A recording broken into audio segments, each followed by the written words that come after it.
पंजाब दौरा बीच में ही छोड़कर दिल्ली लौट रहे कांग्रेस उपाध्यक्ष राहुल गांधी संसद में उठाएंगे किसानों का मुद्दा।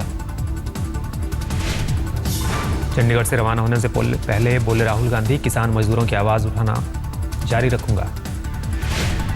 मेरी कोशिश है कि जहां भी किसान के खिलाफ, मजदूर के खिलाफ अत्याचार हो रहा है, जहां भी उसके दर्द को नहीं सुना जा रहा है, वहां मैं जाकर उनकी आवाज को उठाऊं।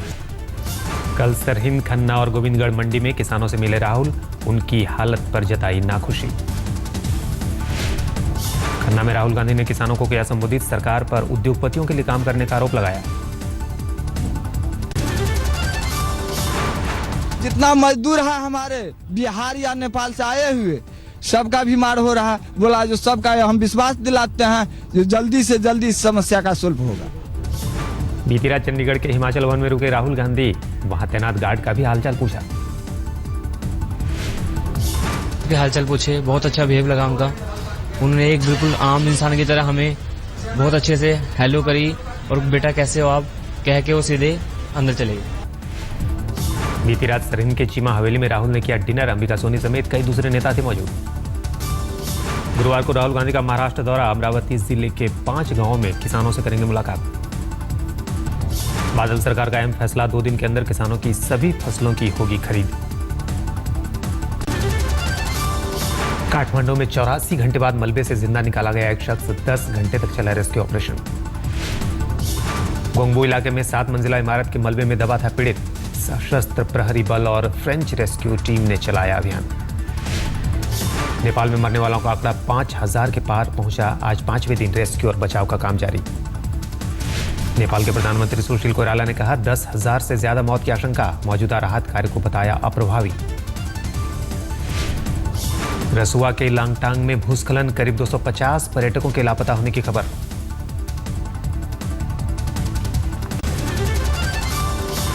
सामने आई काठमांडू में बर्बादी की दर्दनाक तस्वीर, आज तक के ड्रोन कैमरे में कैद मंजर। यूनेस्को से जुड़ी विश्व विरासत दरबार स्क्वायर की तस्वीरें भी कैमरे में कैद, मलबे के ढेर में तब्दील हुआ इलाका। नेपाल के डिप्टी पीएम ने प्रधानमंत्री नरेंद्र मोदी का धन्यवाद किया, कहा भारत ने निभाई है सच्ची दोस्ती। सभी देशों से, विदेश में रहे नेपालियों से, नेपाल राष्ट्र के नेपाली जनता के मित्रों से आग्रह करेंगे वो दिल खोल के सहयोग करें। संयुक्त राष्ट्र ने किया नेपाल के भूकंप पीड़ितों को मदद का ऐलान, $15 मिलियन सहायता की घोषणा की। गोरखा जिले में भारतीय वायुसेना के जवानों का राहत और बचाव कार्य, बड़ी संख्या में लोगों को बाहर निकाला। राहत बचाव के काम में C-13 और C-17 ग्लोबमास्टर 3 का इस्तेमाल, 2 ध्रुव हेलीकॉप्टर भी ऑपरेशन में लगाए गए। रात में भी राहत के काम के लिए एयरफोर्स तैयार, एयरफोर्स ने किया 2000 से ज्यादा लोगों का रेस्क्यू। दिल्ली से नेपाल बॉर्डर तक चलेंगी स्पेशल ट्रेनें, नेपाल दूतावास ने की भारत सरकार से appeal.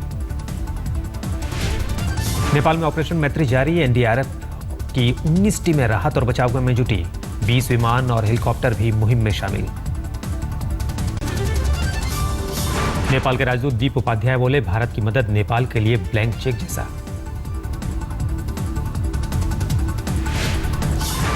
I am thankful to the government of India, especially to the Air Force. They have done a lot. आप नेता संजय सिंह और सोमनाथ भारती भी पहुंचेंगे नेपाल, डॉक्टर्स और वॉलंटियर्स की टीम भी होगी साथ। झारखंड के मुख्यमंत्री और मंत्रियों ने भी किया नेपाल में मदद का ऐलान, 1-1 महीने की सैलरी देने का फैसला। मुख्यमंत्री रघुवर दास की सभी विधायकों और सरकारी कर्मचारियों से अपील, नेपाल को मदद में करें योगदान। ऋषिकेश में बसे नेपाल के लोगों ने भी मदद के लिए मोदी को धन्यवाद किया, भविष्य में भी सहायता की जताई उम्मीद। उत्तराखंड के सीएम हरीश रावत ने साधु संतों और उद्योगपतियों के साथ की बैठक, नेपाल को मदद पर किया विचार। सबने आगे बढ़ करके कहा कि भाई नेपाल में हमको मदद में खड़ा होना चाहिए और दवाइयों से लेकर के, अनाज से लेकर के, वस्त्र से लेकर के, टेंट तक।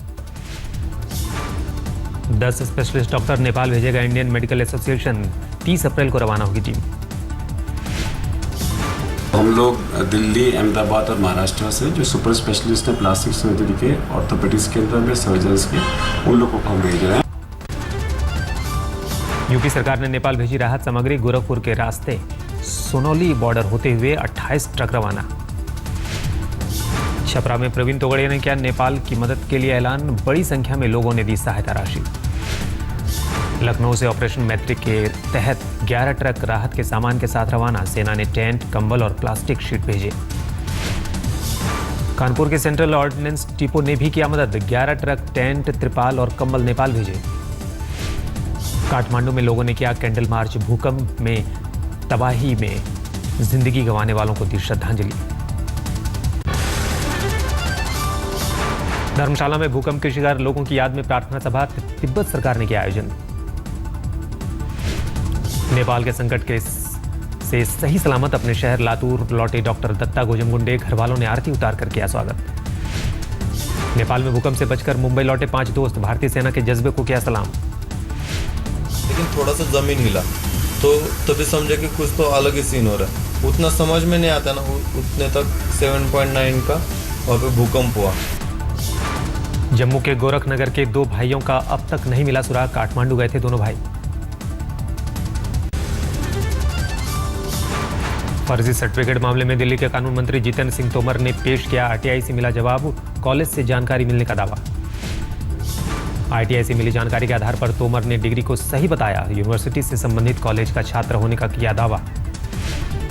तिलका मांझी विश्वविद्यालय ने तोमर की डिग्री को बताया फर्जी। हाईकोर्ट में दायर किया हलफनामा। तोमर ने भागलपुर यूनिवर्सिटी से एलएलबी करने का किया था दावा। यूनिवर्सिटी के मुताबिक डिग्री का रजिस्ट्रेशन नंबर किसी और का।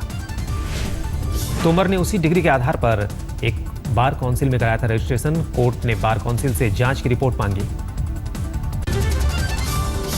20 अगस्त को होगी फर्जी डिग्री विवाद की अगली सुनवाई। जितेंद्र सिंह तोमर रखेंगे अपना पक्ष। फिलहाल कोर्ट के फैसले का इंतजार करेंगे मुख्यमंत्री केजरीवाल। विपक्ष के हमले तेज। जिस व्यक्ति ने कभी जीवन में कुछ काम किया ही ना, वो इस देश के अंदर कानून मंत्री बन सकता है। और मीडिया ने जनवरी में भी दिखा दिया था, टीवी ने खास तौर पर, कि मुन्ना भाई एलएलबी। उसके बाद भी संज्ञान ना ले केजरीवाल जैसे व्यक्ति जो बहुत इंटेलिजेंट।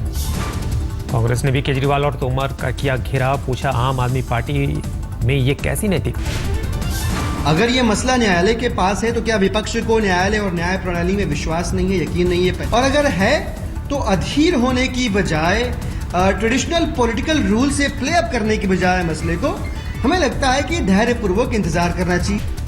आज बिहार के भूकंप प्रभावित इलाकों के दौरे पर स्वास्थ्य मंत्री जेपी नड्डा और अनंत कुमार पटना और रक्सौल में पीड़ितों से करेंगे मुलाकात। दरभंगा के अस्पताल में भूकंप पीड़ितों से भद्दा मजाक पर सख्त। बिहार सरकार आज जांच के आदेश। पीड़ितों के माथे पर भूकंप लिखने वाला मामला सामने आया था। पशुपालन मंत्री बोले दोषियों पर सख्त कार्रवाई होगी।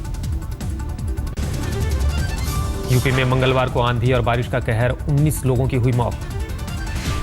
सहारनपुर में मंगलवार को जबरदस्त ओलावृष्टि, किसानों की बड़ी मुसीबत। लखनऊ के पारा इलाके में बिजली गिरने से मां बेटे की मौत। यूपी में कुल 8 लोगों की गई जान। बिहार में कई जगहों पर आंधी बारिश ने ढाया कहर। पटना और छपरा में दिन में छाया अंधेरा, गाड़ियों की लाइट जलाने की आई नौबत। बेमौसम बारिश और ओले से बद्रीनाथ राष्ट्रीय राजमार्ग NH-58 बंद। जोशीमठ और विष्णुप्रयाग के पास जाम हुआ रास्ता, तीर्थयात्री फंसे। मुंबई में मराठी मानुष के नाम पर फिर MNS की गुंडागर्दी। उत्तर भारतीय फेरी वालों की जमकर की पिटाई। MNS कार्यकर्ताओं ने ठेलों को सड़क पर फेंक दी, धमकी दी। मराठी जानने वाले ही मुंबई में करेंगे धंधा। दिल्ली के द्वारका में डेयरी के एक कर्मचारी की हत्या। बाइक सवार बदमाश गोली मारने के बाद हुए फरार। दिल्ली में जामिया हमदर्द यूनिवर्सिटी में छात्रों ने किया हंगामा, तोड़फोड़ किया। हॉस्टल खाली कराने को लेकर नाराजगी। छात्रों को खदेड़ने के लिए पुलिस ने जमकर भांजी लाठी। कई छात्र हिरासत में लिए गए। गुड़गांव के एरो सिटी में ग्रैंड आर्क में कलाकार सुबोध गुप्ता ने पेश की बेजोड़ कलाकृति। सुबोध ने स्टील के बर्तनों से वटवृक्ष बनाया। ग्रैंड आर्क में स्टील के इस पेड़ का निर्माण करने में क्रेन की भी मदद ली गई। पूरी कलाकृति तैयार होने पर लोग दांतों तले उंगलियां दबाने को मजबूर हुए।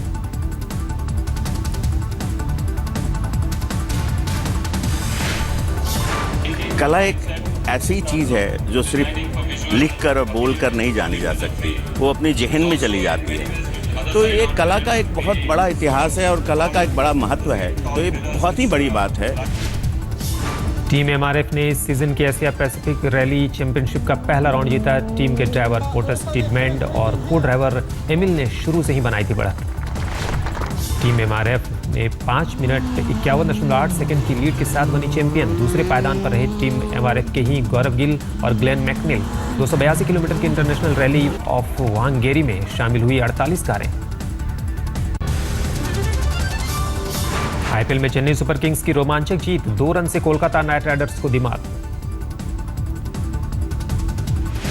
चेन्नई ने पहले खेलते हुए 20 ओवर में 6 विकेट पर बनाए 134 रन। जवाब में 132 रनों पर सिमटी कोलकाता की पारी। चेन्नई की जीत के हीरो रहे गेंदबाज ब्रावो। 3 ओवर में 32 रन देकर 3 विकेट झटके। 7 में से 6 मैच जीतकर चेन्नई पॉइंट टेबल में नंबर 1 पर। कोलकाता ने 7 में से जीते हैं 3 मैच।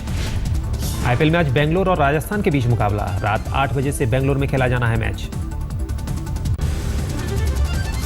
2016 के रियो ओलंपिक की तैयारी के लिए पहल 17 खिलाड़ियों को 30 करोड़ की मदद देगी सरकार।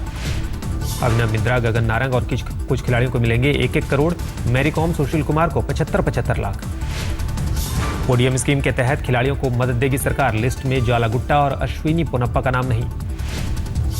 फिल्म पीकू के प्रमोशन में जुटे दीपिका पादुकोण और इरफान खान। मुंबई में वुमेन क्लोथिंग ब्रांड के लॉन्च पर पहुंचे दोनों।